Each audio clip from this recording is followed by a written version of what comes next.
Hello everyone. Welcome back to our channel Canada Immigration. We hope you're doing great. Do you know?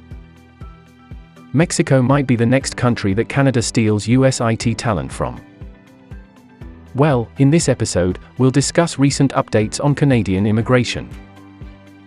So, to get all the information, pay attention and watch the video through to the end. Please hit like and subscribe, and don't forget to push the notification bell for upcoming episodes. So, without any further delay, let's jump into the video. A direct call to immigrant STEM professionals was posted on a billboard in Silicon Valley in 2013 that said, "H-1B problems, focus on Canada."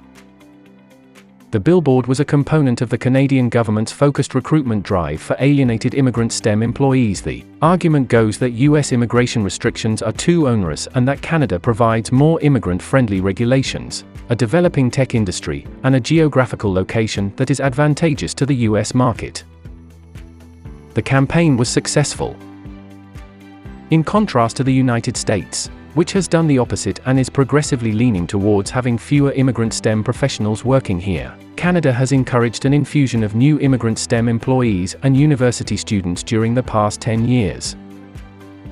Most concerning, we aren't developing that talent here. As the STEM labor crisis remains, leading US tech companies are eager for immigration reform, but many businesses are hedging their bets by looking at possibilities to nearshore STEM employment.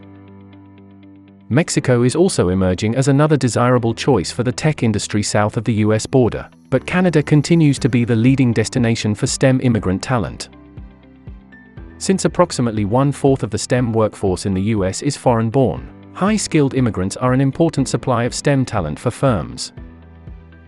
But according to data by Envoy Global, whose CEO is one of us, because of our immigration restrictions, companies now consider Mexico to be the second best location behind Canada for moving highly trained foreign employees who are unable to secure or renew a work visa in the United States.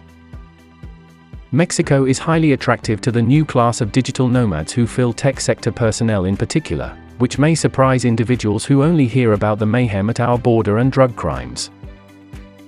During the epidemic, Mexico benefited immensely from the revolution in remote labor. The Mexican government launched a remote work visa program to entice highly paid experts from all over the world, including the United States, to take advantage of a burgeoning remote workforce. This visa program caused distant laborers in Mexico to swarm to major cities like Mexico City. Companies were able to retain highly trained STEM immigrant employees by hiring them south of the border, and avoiding the expensive and unreliable US immigration system thanks to this new flow of remote labor to Mexico. It is important to remember that the tendency of workers to migrate to Mexico existed before the epidemic. Many American IT companies extended their presence in Mexico in reaction to tighter immigration regulations under the Trump administration, to protect their access to top talent. Similar to Canada, Mexico is geographically close to the United States and has advantageous time zones, both of which are benefits over offshore locations in Asia and Europe. Additionally, Mexico has progressively built the physical, cultural, and intellectual infrastructure necessary for STEM talent to thrive over the past 10 years. Mexico established 120 free of charge specialized technology institutions between 2006 and 2012. In addition, investment in the Mexican IT industry is growing quickly.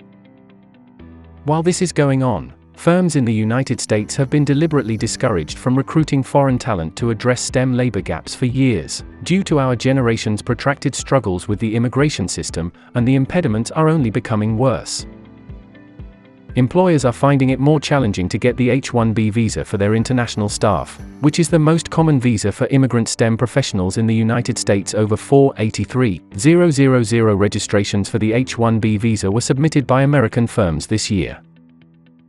Due to a government-imposed quota, there were only 85,000 visas available each year, meaning there was less than an 18% chance of getting an H-1B. In addition, according to an analysis from the Cato Institute, over 1.4 million skilled immigrants are waiting to be granted an employment-based green card. Due to out-of-date constraints in our country's immigration policy, wait periods for an employment-based green card can last decades, putting qualified immigrants, their employers, and their families in limbo.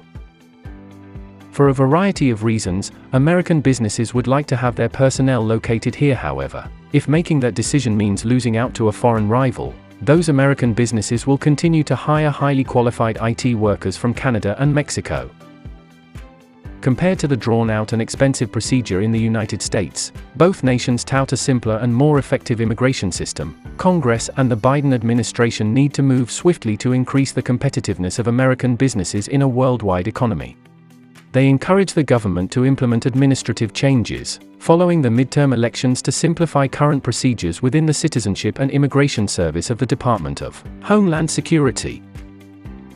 More importantly, they call on lawmakers from both parties to put decades of political bickering aside, and start working on comprehensive immigration reform that will make their country safer and more globally competitive in the 21st century. That is all we have for today in this video. So, what are your thoughts and questions? Please let us know in the comments section below. Well, hopefully, the video is informative to you all. Thanks for watching the entire video. See you then, in the next video. Till then, take care.